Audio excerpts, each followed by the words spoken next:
Assalamualaikum warahmatullahi wabarakatuh. Bertemu lagi bersama channelnya Agus Gelin Petualang. Salam satu hobi, salam petualang, salam sidat lover. Oke pemirsa, bagi rekan-rekan yang baru bergabung di channelnya Agus Gelin, jangan lupa dukungannya ya, like, comment, share, and subscribe. Di video kali ini kita akan membahas ya tempat-tempat persembunyian ikan sidat atau rumah ikan sidat ya. Oke pemirsa, jadi sebagaimana kita tahu ya, kalau si ikan sidat ini lebih banyak menghabiskan waktu masa pertumbuhannya atau masa dewasanya itu adalah di perairan, terutama di perairan air tawar.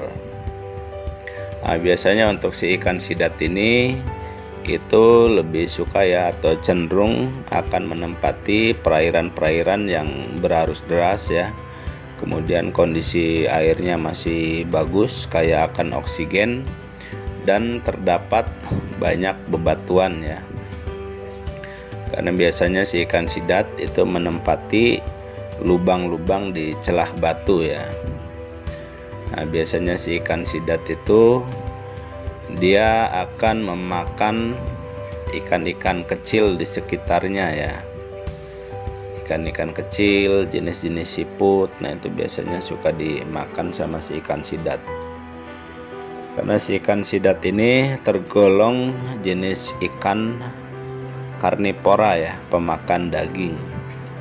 Beda sama ikan mujair ya. Kalau ikan mujair kadang dia kan makan lumut. Nah kalau ikan sidat dia nggak doyan ya lumut. Jadi biasanya yang dia makan itu adalah jenis daging-dagingan. Nah yang berikutnya si ikan sidat juga biasanya menempati lubang-lubang ya. Bisa lubang bekas kepiting atau lubang-lubang di akar-akar pohon biasanya, atau bisa juga si ikan sidat ini menempati sumber-sumber mata air ya. Jadi kalau ada mata air, biasanya mata air itu keluar dari dalam tanah, itu biasanya ditempati sama si ikan sidat. Karena untuk ikan sidat itu berbeda dengan jenis belut ya. Kalau belut biasanya dia membuat lubang sendiri. Tapi kalau si ikan sidat itu biasanya dia menempati lubang yang sudah ada ya, lubang-lubang celah batu. Jadi si ikan sidat jarang dia membuat lubang sendiri atau menempati lumpur-lumpur tuh jarang ya. Nah, biasanya si ikan sidat dia akan berpindah ya, atau akan terusir ketika kalah dari segi ukuran. Nah biasanya dia akan tergeser ya, atau bisa juga si ikan sidat yang lebih besar memangsa atau kanibal ya, memangsa ikan sidat yang ukurannya jauh lebih kecil. Nah proses pemindahan atau proses ikan sidat berpindah dari satu tempat ke tempat yang lain itu biasanya dilakukan pada malam hari ya, atau pada saat kondisi debit air sedang tinggi. Tapi di beberapa kejadian di siang hari juga kadangkala ikan sidat ini dia bisa berpindah tempat ya. Apalagi kalau kondisi di sekelilingnya sepi, nah itu biasanya ikan sidat dia berpindah tempat sekalian berburu makanan ya. Nah, ini dalam video ini kita lihat ya bagaimana proses ikan sidat bersembunyi. Jadi kalau para pemancing ya yang suka ngejujul lewat lubang-lubang di celah batu, nah ini kondisi di habitat alaminya seperti ini ya ikan sidat. Jadi ketika dikasih umpan dia akan memangsa ya.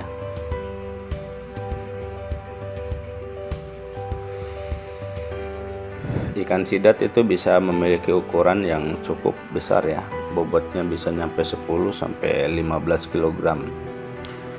bisa sebesar paha orang dewasa ya untuk ukuran ikan sidat ini. Jadi kalau kita pancing, tarikannya cukup lumayan bikin ketagihan ya ikan sidat ini. Nah, untuk saat ini ikan sidat sudah mulai banyak ya yang membudidayakan, terutama di fase pembesaran. Karena di video sebelumnya kita sama-sama sudah bahas ya. Jadi si ikan sidat belum bisa dipijahkan ya. Proses pemijahan itu dilakukan secara alami di palung laut. Jadi yang banyak dibudidayakan itu adalah proses pembesarannya ya. Jadi untuk benihnya itu hasil tangkapan dari alam, kemudian si pembudidaya itu hanya proses pembesarannya saja. Memang ikan sidat ini sangat menarik ya, makanya banyak dari rekan-rekan ya kalangan pencinta ikan sidat yang suka berburu, kemudian banyak juga yang memelihara hasil buruannya. Tapi tidak jarang juga banyak yang dimakan ya, karena rasa dari ikan sidat ini sangat enak, gurih dagingnya ya, kaya akan protein. Nah, saat ini ketersediaan ikan sidat di alam liar itu sudah mulai terbatas ya. Pertama mungkin karena habitatnya ya, banyak juga yang terkontaminasi dengan racun, dengan limbah, atau ada juga sebagian yang melakukan penangkapan menggunakan racun ikan ya. Ada juga yang menggunakan dengan strum. Nah, ini adalah salah satu faktor ya yang menyebabkan kondisi ikan-ikan di habitat alam itu banyak berkurang ya. Karena kalau kita melakukan penangkapan dengan racun ikan, itu secara otomatis indukan, anakan, telur itu mati semua ya. Begitu pula dengan strum. Jadi alangkah lebih baik kita melakukan penangkapan ikan sidat ataupun ikan-ikan yang lain ya secukupnya lah ya, dengan alat-alat tradisional. Atau bila perlu kita rilis lagi ya, biar tetap lestari, dan yang lebih utama jangan sampai merusak habitatnya. Karena kalau habitatnya sudah rusak, maka otomatis si ikan sidat ini atau ikan-ikan jenis lainnya juga dia pasti akan menghilang ya. Jadi seperti itu pemirsa apa yang bisa disampaikan dalam video ini. Semoga bermanfaat ya. Semoga bisa menghibur untuk rekan-rekan semua, terutama para pecinta ikan sidat. Sampai jumpa lagi di video saya berikutnya. Akhir kata, assalamualaikum warahmatullahi wabarakatuh.